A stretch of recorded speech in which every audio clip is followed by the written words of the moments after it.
Hi. Hello. What's up? Happy holiday. Happy Monday. Ayan, kanina lang nagpa-plancha tayo. Tapos, nagbigay tayo ng ayuda sa mga oldies. Kahapon, galing tayong Divisoria, Manila.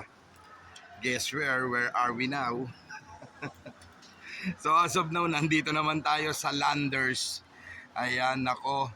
Wala nataon sa gipit eh. Walang katapusang pamimili ng regalo. Siyempre, marami tayong friends, big families. Yan, kailangan unti-untiin na natin yan, dahan-dahan, ano. Mag-fill na tayo ng mga gifts natin. So, eto, kasama natin si Wifey, siyempre, family day, holiday, Monday.